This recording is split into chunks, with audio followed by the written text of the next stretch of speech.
Okay, we went to the Social Innovation Center.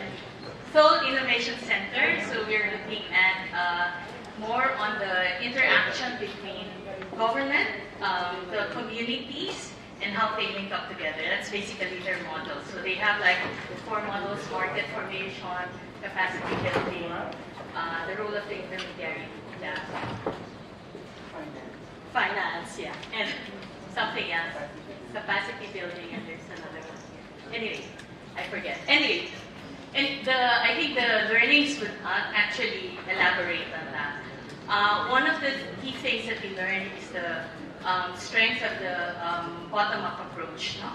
So this one, because of that, we saw that they were able to identify needs at the local level and respond to those needs. That's one of the strengths of the intermediary organization.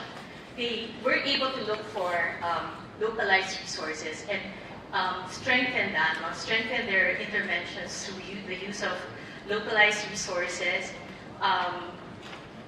and they were able to provide support for that. A lot of the ideas came from the community when we went to the district. A lot of those were from the community. They didn't know what they were doing, but they just kept on, doing it. One of the things that actually was quite remarkable for the group was that they have a really positive attitude, and they were self-motivated and self-empowered in a way. So while they have ideas, they didn't mind all the challenges. They just brought it into action. That's on the intermediary side. I'm getting nervous. We have the ecosystem as well as a strength, as a learning point. Here we find the intermediaries supporting in all aspects. They have research, they provide space, because space is actually expensive in Seoul, and they were able to identify also the vulnerable groups. There's a strong consolidation of efforts, which can be a model also to other countries, like the private-private partnerships, along with the CSOs. That's why they said that one of the learning points is that the public-private partnership is important for growth and business development. Okay? So that's basically what we have. And one other thing is really, when it comes to the approach and the process, we see a lot of participation, because really it's everything is done in a transparent manner, and there's clear accountability. And also because it's done at the local level. Okay, so that's, yeah. The other learning point would be this, the growing or the fast growth of the SSEs.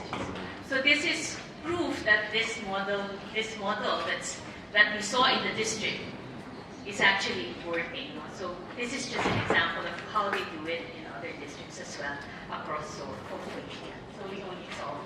Moving to the challenges, I guess we can group the challenges into 3. One would be sustainability. One would be the dynamism of the whole ecosystem, and the other one would be measurement. So those are the 3 buckets of ideas.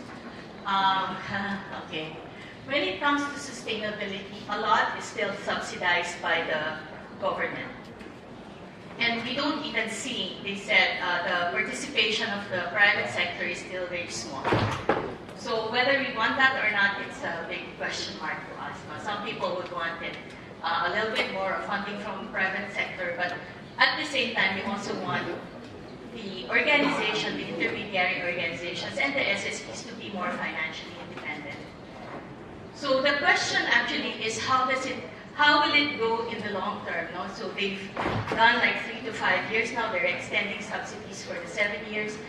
Will it go on until forever? So this model will require a lot of money, resources, human capital, and support from public policy as well to make it sustainable in the long term and to make it even grow, because we want SSEs. The challenge is also, how do you multiply these SSEs? How do you create more or popularize, create awareness of the relevance of this alternative economy? So scaling up is also an issue. So that means they're starting small. How do they scale up? So and that would, if we want them to scale up, we want them to link them or to create a strategy linking them to fair trade links in the global system. Okay, we want them to sustain the interests of the different stakeholders as well, especially if more resources are being put in. We want them to have fresh ideas as well. Because when you start competing in the market, you need to compete, you need to strategize, you need to be effective, not to be market competitive as well. So it needs now for the role of the intermediary to be defined more clearly, not only in the present moment, but probably in the future as well. So the SOL model right now is perceived to be fixed, and it needs a little bit more of dynamism. When it comes to measurement, I think, how do we measure beyond financials? Because SSEs would have to provide also social value, and that's one challenge. So we need to measure beyond just the financial sustainability of the whole ecosystem as well as the SSEs. I think one of the things that I'd like to highlight would be somebody actually mentioned that, here I'm quoting it. In our field trip, I think the community really, it's a community enterprise, so they started small. And someone actually mentioned that while like this one, small things are created big changes. So here we find that in the municipality, they were actually looking after the individual happiness. So it's not just about the sustainability of the organization, but it has to trickle down to the person, to the people there. And you can see their crafts, their products, the people are actually happy. Thank you.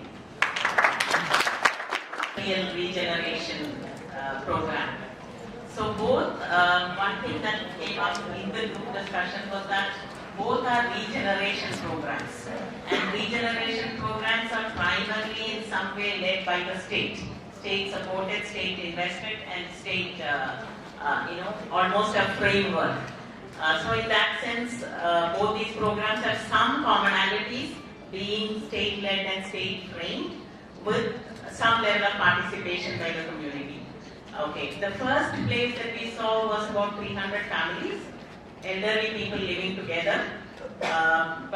So at one point in time, that was a very important experiment, not to have people who had come and worked from other districts in Seoul to survive, continue in Seoul. So at that point, protecting that village, when the government actually wanted to start off a national park and something like that. Those street. Flower streets. Flower district or something like that. The people did not want that kind of a thing, but wanted to protect their homes. What was interesting and important was also that a lot of larger civil society supported them to protect their land. And a lot of leadership from the community ensured that there is a dialogue with the municipality and they were able to protect the land and keep their homes. But we see the sustainability of this place a big challenge because it's now a community of only elders. The younger people are not coming there to live, and even if they come, maybe they will not find work in that place. The state does not provide adequate services for the elderly, so state services is also a big problem. Again, there is difficulty for the elderly to support each other because all of them are elderly people. And there is no mechanism for resource raising within the community to support any activists and leaders at the time. So survival, sustainability of that community we find is a big challenge, and that's something that will have to be really looked at. So that's one model that we saw. The second model was also a regeneration program, which was the number of working and technical people that had actually promoted the development in Seoul at a point in time when they were so much involved in technology and state had all these technical parks kind of places where a lot of technology was being evolved, and your Samsung and all your big names had come out from there. But now after 30, 40 years, there is a lull in that market.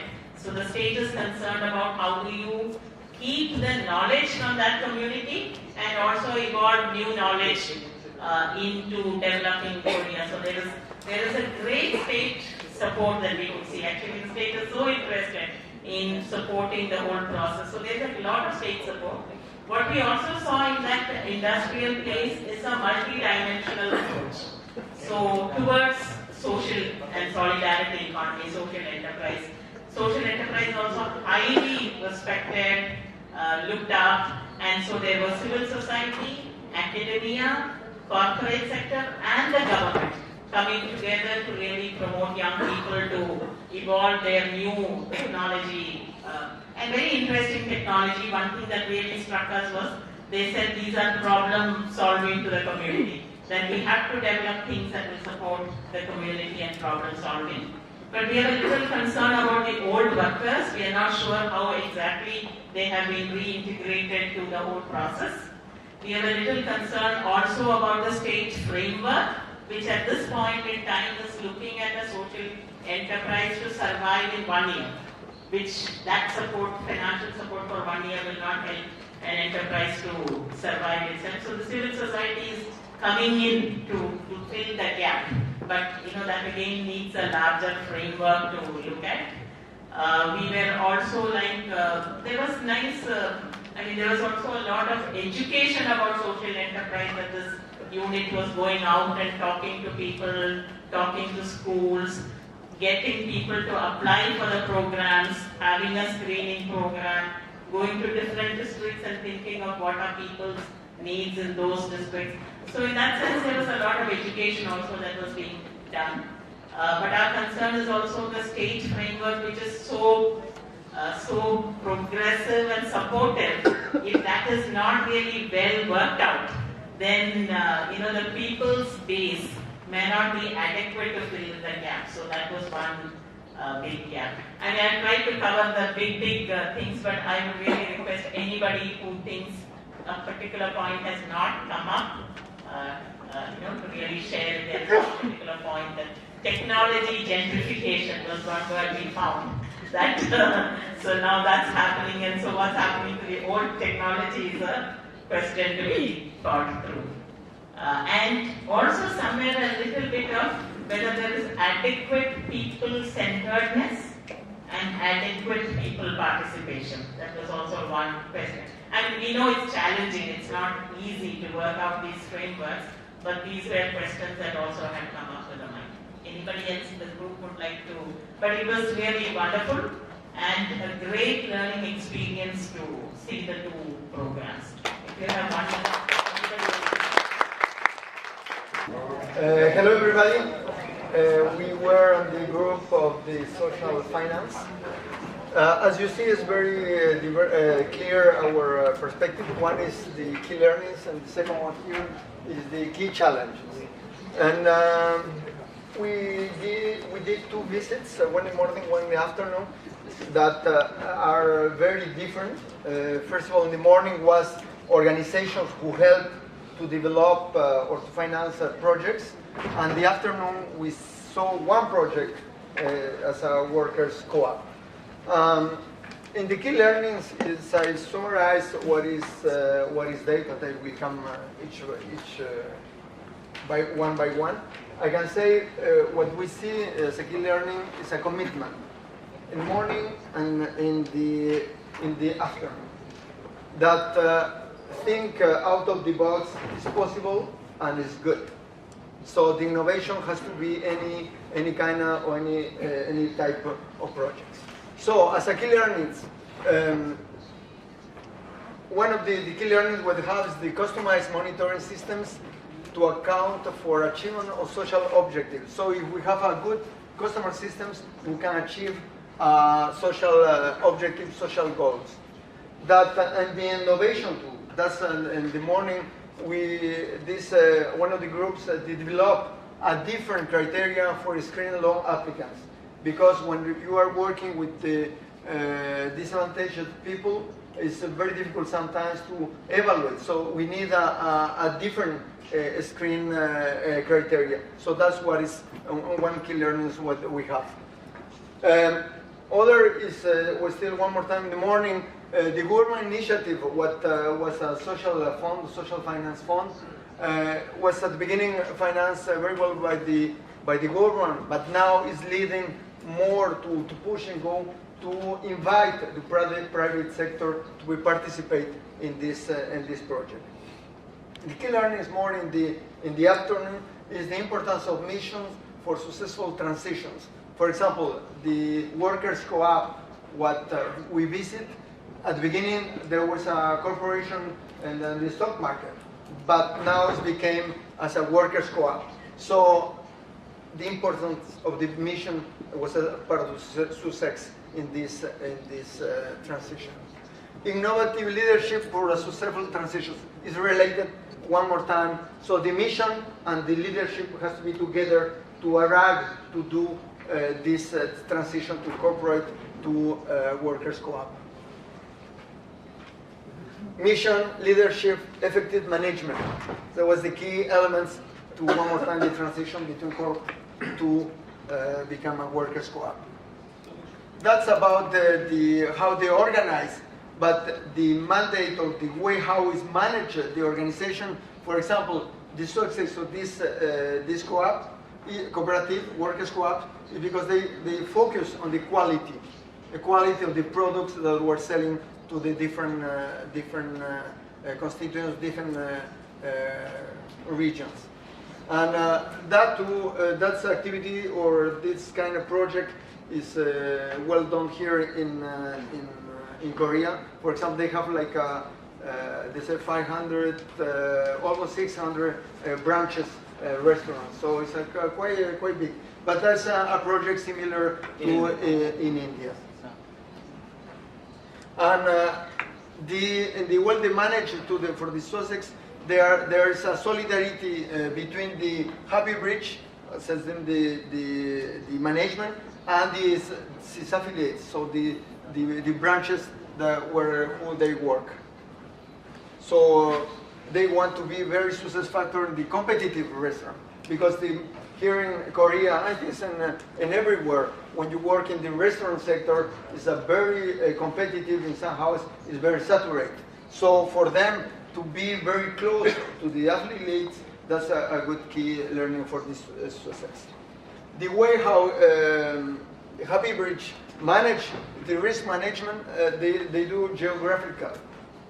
So that helps them the verifications on all the structure of the business of this workers co-op. And they have, I think, 3 or 4 different franchise, and they continue to innovate to new products. And of course, the key learning related with, as I said, the beginning commitment, we can finish saying as a key learning, the passion of working together. That's one of the key learnings we have in this, especially in the Happy Bridge. So that's the key learnings. Now let's see the challenge. That is challenge.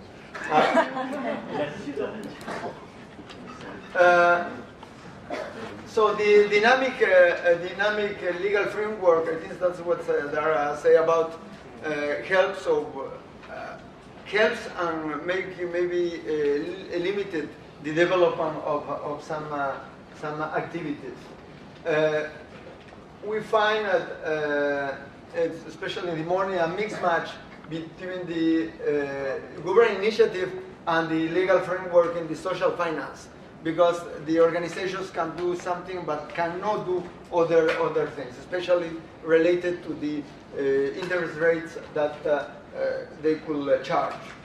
Key challenge to the, I think I hear over there too, the organizational sustainability, to work with small loans, to work with the people, as I said before, disadvantages is cost a lot of money. So where we can find the money? So far was supported by the government. Now they need to find a ways how to generate revenues or how to make participate the other organizations, for example, the private sector, to success in these projects. That's more in the morning. In the afternoon, the challenges that the Happy Bridges was seeing is how to integrate more members.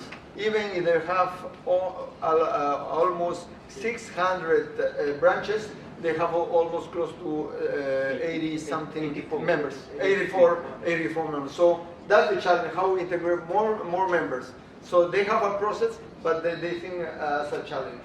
Challenging too is how they educate the members, because normally they were somehow proprietaries of restaurants, and somehow they were workers, but now they're workers and members.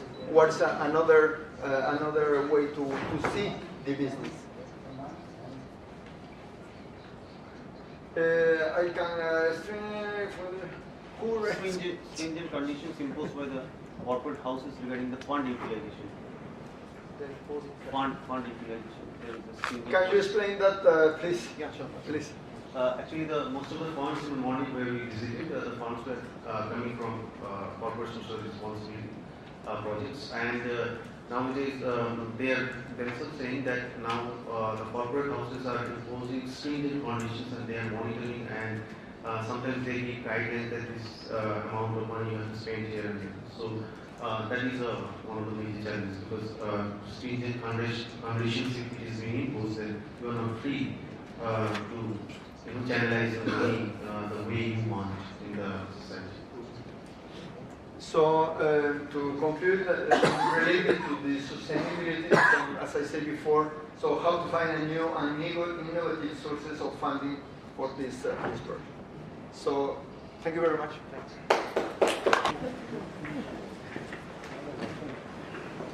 Please come in big numbers. We have great learnings and great challenges. And it is a gender diversity that 2 women presenters were there and then 2 men presenters were there. So last group, and we'll make it very much organized and settled. Firstly, it was fun. Out of noise, we went to silence, the village. We visited 2 villages. The morning half, we went to an enterprise which was run by the elderly, the women in the age group of 50, 60, 70 and 80, and one of the most enthusiastic elders I've ever met in my life, and I was motivated myself.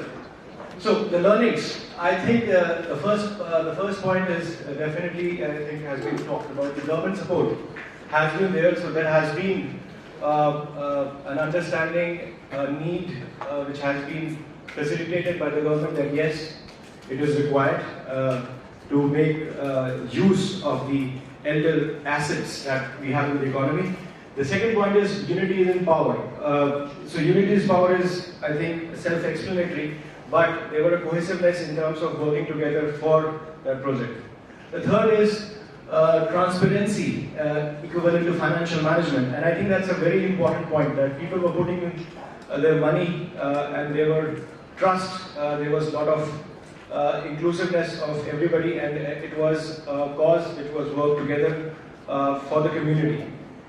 The fourth point, I mean, I would like to club some of them, but there was a systematic, the system was very, organized, it was systematic, it was linked to governance and financials. It had the financial freedom to work with people, the employment creation was there. And there was sustenance of traditional methods because they were making sweets, which most of South Asians love. And they were making it available to initially with their immediate families, which also worked as a marketing facilitation. So their children or their children's need, and they had created a system where they had got commission and they distributed equal commission. So I think the model which was presented was which made it self-sustaining. Third is the optimization. I mean, again, next point is optimization of resources into the value chain, which is a very strong point. There were the self-organized groups to help solve the problems. There were multiple agricultural systems which were being used. Also, they gave us trainings and they utilized the resources depending on the competencies. They trained people I think the best part was there was economic empowerment for the elderly, and then they felt that they can contribute, at that age, and they're not retired. I think they will never retire. There was a lot of self-esteem with people. You could see the women. They were, I think, very much wanting to do things and deliver. This gave rise. There was no bias of age, or there was no bias of base for learnings. The equality, the income distribution was same between the people who founded it and the people who made part of it. So there was equal distribution of income, and also the incentives are based on the number of hours you put in. So the income distribution was good, and it was incentive based, which I said, based on the effort, which ensured that there was sustainability. The most important point which came in the end was there was family support. So the spouse of the elderly women or the people, they actually supported them to go out and do it. So to create an entity, to mature it, of course, we'll come to the challenges also, but I think till the time you have a family support, it's difficult to sustain such a model in the field. And lastly, I think the collective ownership has been a very good quality, where everybody owned the part of the business equally, and there was no segregation based on amount of, the stature or whatever, it sometimes becomes a problem. So there are very good learnings from our field. The challenges, I would see challenges as opportunities. I'm an optimist. So I think initially the conviction for people to join the organization and to build that consensus was limited, because they had to sell this idea, they had to create this entity, they had to make, especially from the family side, and because of the family support they could dwell in. And the number of members grew from, out of, she said, if I'm not wrong, correct me, 90, there was a little bit only 20 and 30 which got started off. I mean, it started with 2 people, then it went to 15 and 20. So the growth timelines were a little longer for them to build this model. But when they had these people convinced about it and they started working, I think they had the whole support of the village. Then the community ownership in the initial phase was, I would like to, I don't know, elaborate, somebody who's been to this point out. What was the problem on this, the challenge? The initial part? Passover. Okay, sorry. So the financial disclosures, people said the auditing part had to be a little more open.